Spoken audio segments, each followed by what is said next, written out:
आइए कविता की भावार्थ को समझने का प्रयास करते हैं। इसके पहले वाले वीडियो में कुछ तकनीकी कमी के कारण वो अधूरा रह गया था, तो इस वीडियो को मैं पुनः बनाने का प्रयास करता हूँ। कविता इस प्रकार है। सबसे तेज बौछारें गईं, भादो गया सवेरा हुआ, अपनी नई चमकीली साइकिल तेज चलाते हुए, घंटी बजाते हुए, ज़ोर ज़ोर से चमकीले इशारों से बुलाते हुए, पतंग उड़ाने वाले बच्चों के झुंड को चमकीले इशारों से बुलाते हुए और आकाश को इतना मुलायम बनाते हुए, खरगोश की आंखों जैसा लाल सवेरा, शरद आया फूलों को पार करते हुए कि पतंग ऊपर उठ सके, दुनिया की सबसे हल्की और रंगीन चीज़ उड़ सके, दुनिया का सबसे पतला कागज़ उड़ सके, बांस की सबसे पतली कमानी उड़ सके, कि शुरू हो सके सीटियों, किलकारियों और तितलियों की इतनी नाजुक दुनिया। इसका भावार्थ है कि कवि कहता है कि बरसात के मौसम में जो तेज़ बौछारें पड़ती थीं, यानी बरसात के मौसम में खूब बारिश होती है, वे अब समाप्त हो गई हैं।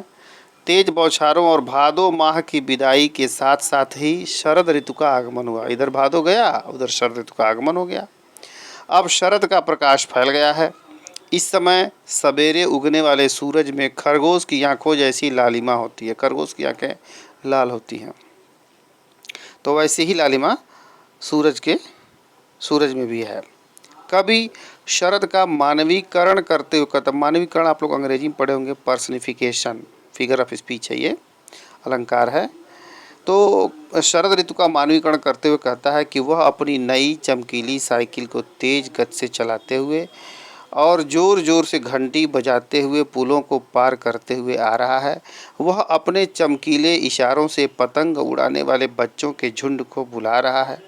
दूसरे शब्दों में हम कह सकते हैं कि कवि कहना चाहता है कि शरद ऋतु के आगमन से उत्साह, उमंग का माहौल बन जाता है।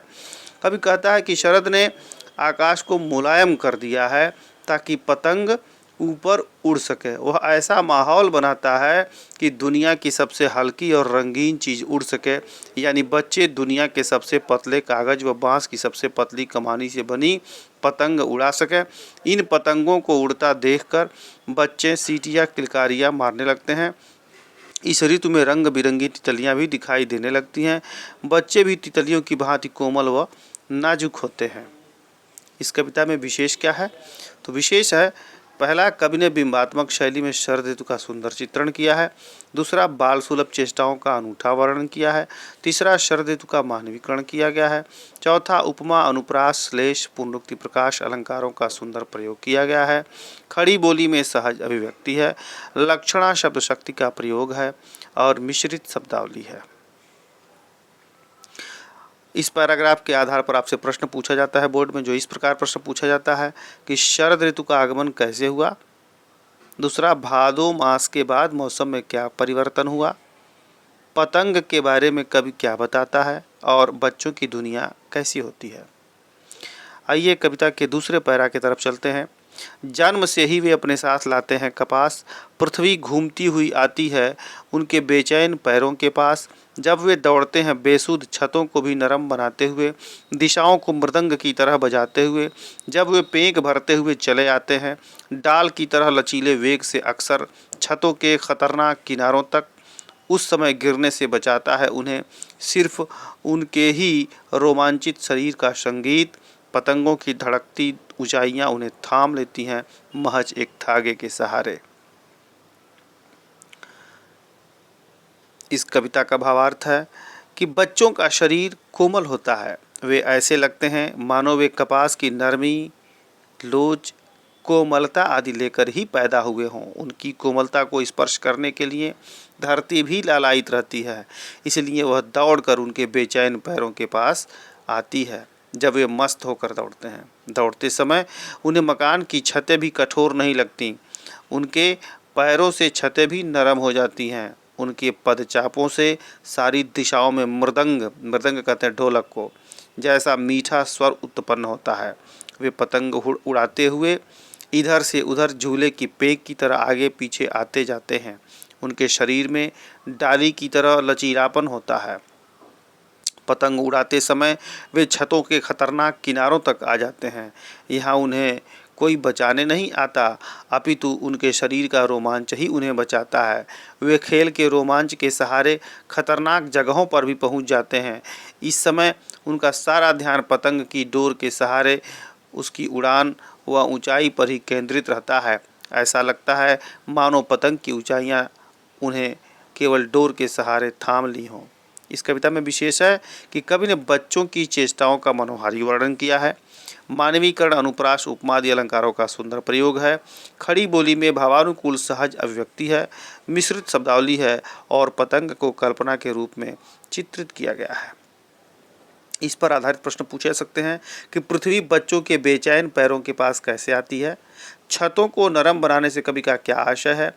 बच्चों की पेंग भरने की तुलना के पीछे कवि की क्या कल्पना रही होगी।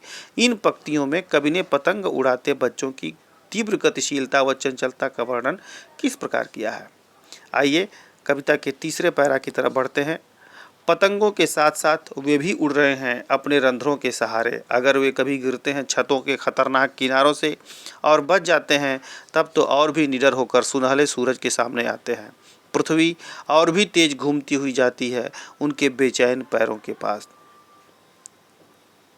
कवि कहता है कि आकाश में अपनी पतंगों को उड़ते देखकर बच्चों के मन भी आकाश में उड़ रहे हैं। उनके शरीर के रोए भी मानो संगीत उत्पन्न कर रहे हैं तथा वे भी आकाश में उड़ रहे हैं। कभी कभार वे छतों के किनारों से गिर जाते हैं, परंतु अपने लचीलेपन के कारण वे बच जाते हैं।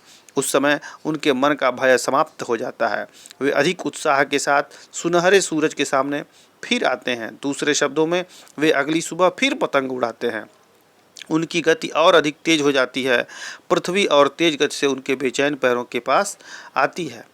इस कविता में विशेष है कि बच्चे खतरों का सामना करके और भी साहसी बनते हैं। इस भाव के व्यक्ति है। मुक्त छंद का प्रयोग किया गया है।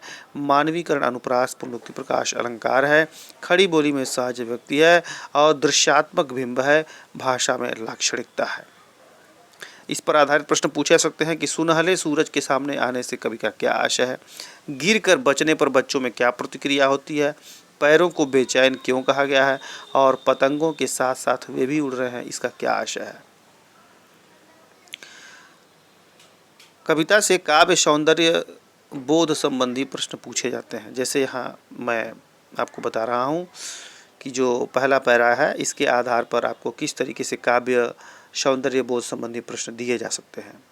सबसे तेज बौछारें गई, भादो गया सवेरा हुआ, खरगोश की आंखों जैसा लाल सवेरा, शरद आया पुलों को पार करते हुए, अपनी नई चमकीली साइकिल तेज चलाते हुए, घंटी बजाते हुए, जोर जोर से चमकीले इशारों से बुलाते हुए, पतंग उड़ाने वाले बच्चों के झुंड को। इस पर आधारित काव्य सौंदर्य संबंधी प्रश्न पूछे जा सकते हैं, जो इस प्रकार है। पहला, शरतकालीन सुबह की उपमा किससे दी गई है और क्यों। दूसरा, मानवीकरण अलंकार किस पंक्ति में प्रयुक्त हुआ है, उसका सौंदर्य स्पष्ट कीजिए। और तीसरा है, शरद ऋतु के आगमन वाले बिंब का सौंदर्य स्पष्ट कीजिए। तो ऊपर के दो प्रश्नों का उत्तर इसमें बताया जा रहा है। इसी आधार पर आप काव्य सौंदर्य बोध संबंधी प्रश्नों का उत्तर आप लिख सकते हैं। तो पहला प्रश्न, शरतकालीन सुबह की उपमा किससे दी गई है और क्यों। इसका उत्तर है कि शरतकालीन सुबह की उपमा खरगोश की लाल आंखों से दी गई है, क्योंकि प्रातःकालीन सुबह में आसमान में लालिमा छा जाती है। वह लालिमा ठीक उसी तरह होती है जैसे खरगोश की आंखों की लालिमा। ख है, मानवीकरण अलंकार किस पंक्ति में प्रयुक्त हुआ है, उसका सौंदर्य स्पष्ट कीजिए। तो इसका उत्तर है कि मानवीकरण अलंकार वाली पंक्तियां शरद आया पुलों को पार करते हुए बुलाते हुए, यानी शरद ऋतु में मानवीय भावनाओं का आरोप किया गया है। सौंदर्य यहाँ है कि यहाँ शरद को नई लाल साइकिल तेजी से चलाते हुए पुल को पार करते हुए आते हुए दर्शाकर उसका मानवीकरण किया गया है। तो इस प्रकार से हम इन प्रश्नों का उत्तर लिख सकते हैं। तो इस प्रकार ये पाठ यही समाप्त हुआ। अभ्यास के जो प्रश्न दिए गए हैं, उन प्रश्नों का उत्तर आप लिखने का स्वतः प्रयास करेंगे। धन्यवाद।